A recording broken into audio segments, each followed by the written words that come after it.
What's going on, guys? It is currently Saturday, August 24th. I'm going to be going over my trades of the week that I took.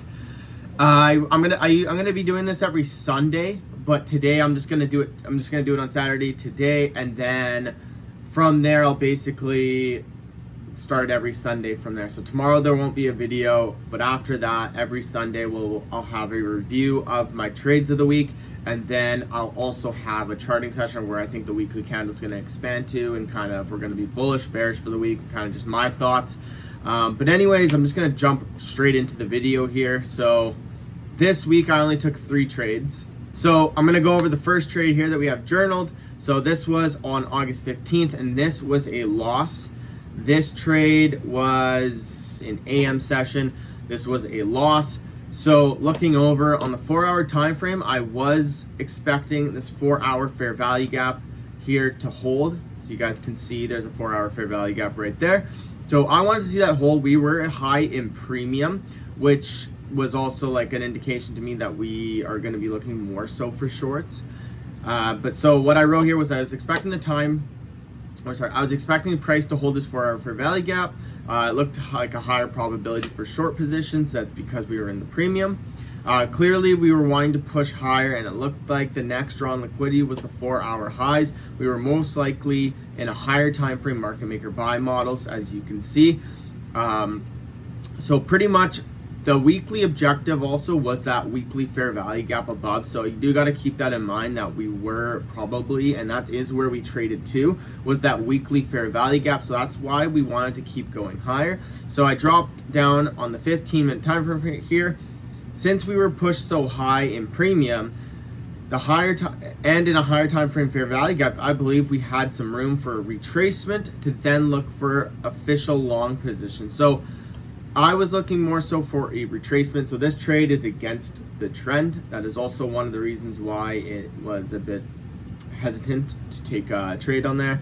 The only thing I could have done different was wait for a better / cleaner liquidity sweep as we displaced through all the previous buy side liquidity. So as you can see, we had all of this here. We were just displacing through all this buy side.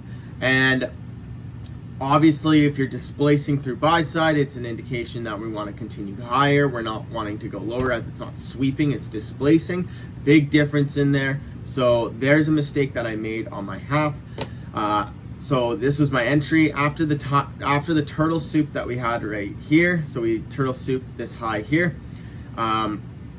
We had a huge displacement down, as you can see right there. So we had that big displacement down, which made me think we were going to want to have that trade lower and basically make that retracement trade, and that was the trade we wanted to catch. So what I did was, once I saw that displacement, entered on the 1-minute fair value gap that was right there after the break of structure. So price looked ready to push lower. We did react off of the fair value gap for a minute there, so we tapped into it and started pushing lower, reacting. Now this is the biggest mistake that was made.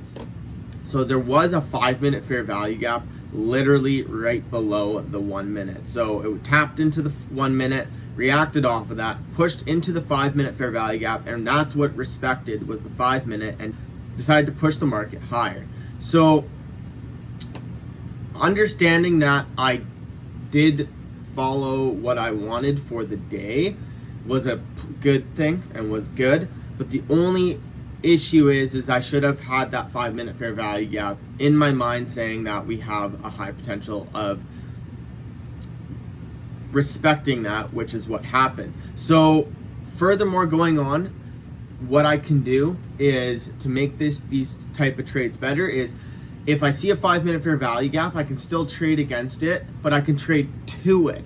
So if the 5-minute fair value gap I'm trading to is a good risk reward, 1-to-1 away, then I could trade to that, and that could be my break even point to at least protect myself, instead of a 1, into a negative RR, where then I can't put my stop to break even, and there's just no point in even taking that trade. It's just low probability. So lesson learned there would be, keep an eye on all the time frames where fair value gaps can be created and that there's potential retracement or bounces off of.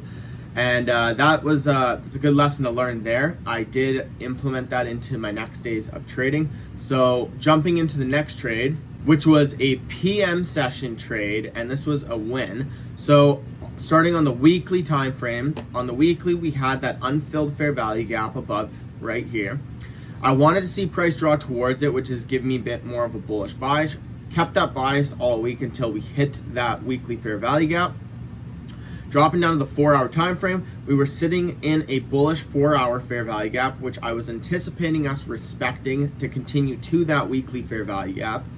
On the 15-minute time frame, we swept out New York lunch lows, and we had SMT with New York AM session lows. So ES had the sweep, NQ did not. So right there is just a higher probability of telling me we're going to continue going higher towards that weekly fair value gap. So I dropped down to the 2-minute time frame and I entered on 2 minutes. So there was a 2-minute inverse fair value gap there, which gave us a 1-minute break of structure with a fair value gap, and it retapped. So it created a 1-minute ICT 2022 model as well. So that was a high probability of an entry that I wanted to get in. So I did enter on that. The stop was at the low, obviously, and then the take profits were the lunch highs, so the New York lunch highs, and then I wanted to target AM session highs, but New York lunch highs were like a 1 to 2.25 or whatever I got there. I don't know if I wrote it down there. 1 to 2.45 RR was at the AM or the lunchtime highs, so I decided to take full profit at those highs when it hit there. But basically what happened was I put the stop at the low because since it's SMT, that low should be protected. TP was at the lunch highs, and I wanted to see AM session highs get taken. I closed the whole position at lunch highs, and I closed 50% at 1 to 1.5, which was right at these relative equal highs here, because that was an area we could have a retracement. So I closed 50% of the trade there, and then took the rest of the trade at the New York lunch highs. Now, I could have had a better entry if I would have waited for the 5-minute time frame to close, because there was a 5-minute fair value gap. So as I said for the last trade, there's a mistake that was made there. I didn't wait for that. So I kind of jumped the gun on this trade a little too quick. It did work out in the favor. We did have that retracement pullback into the 2-minute fair value gap balanced price range there, and we did respect that and continue pushing higher. But other than that, the trade was good.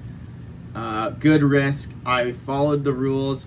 It would have been better if I didn't partial, but like they say, you can never go broke taking partials. I partialed there for that reason, that there were relative equal highs and there was the potential of the reversal off of those highs.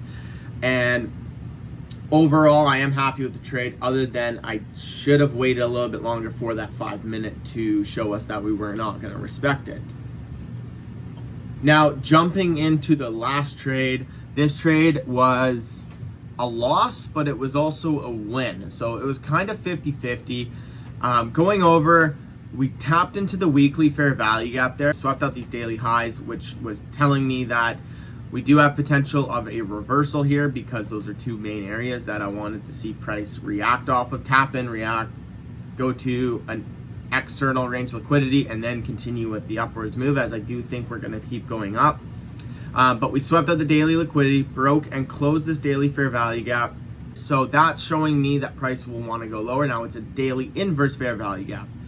And the previous day candle was extremely bearish, which is making me think shorting opportunity. So we tapped into the weekly fair value gap and had a nice engulfing candle to the downside for the daily, which is just telling me that there's a high potential of going down. So we swept out a lot of liquidity. We swept out a lot of hourly liquidity, a lot of time-based liquidity. So that was indicating to me that I want to see more to the downside. Once news hit, so Powell was speaking this day. Once that hit, we pushed up into this hourly fair value gap, and we're respecting this hourly fair value gap, which was also in line with the golden pocket with the Fibonacci retracement, which was making me want to look for shorts, and I want to find an entry with that. On the 5-minute, we had an unfilled 5-minute fair value gap right down here, which I wanted to see price trade to that unfilled 5-minute fair value gap. So we could look for a lower time frame entry to that 5-minute, and then to this equal lows down here, which was also, there was low resistant liquidity sitting there. And then looking on the 2-minute, I entered on this 2-minute fair value gap that was right here. Once it got inversed, entered on the retracement into that inverse fair value gap. Unfortunately, we got wicked out, which created SMT. So once that SMT got created, I realized that I thought the move was still valid because obviously we have SMT. Price is still showing that we could go down. My entry just might have been a little too early. So basically what happened was, did I draw it up? Yeah, so basically what happened here was I went for the re-entry on it because the trade's still valid. I still have reasoning that price is going to go down. I just didn't get the first right entry.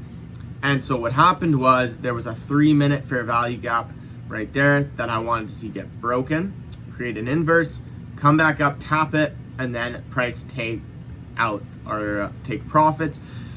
And unfortunately, we literally missed our entry by 2 ticks, I believe. It was literally just shy of my entry, missed it, and then price rips down to rip out all the take profits. So a thing that I could have learned from this trade was I easily could have entered just off the break of the fair value gap, creating the inverse. I don't have to always enter on the retracement into the inverse. I did want to get that for a better risk to reward, but at the end of the day, even if I would have entered right on the candle that broke it, I still would have had a fixed 2R coming up to these lows even before the lows. So I would have had a good risk to reward. That's probably where I should have entered. I did want to take a little bit more profit out of the market today. So that is where I made a mistake, was waiting for the retracement. The fact that it all did play out was a win in my eyes because the bias was right, the trade idea was right. It was just the entry was not executed properly. So coming into next week, I'm going to be entering on breaks of inverse fair value gaps instead of the retracement,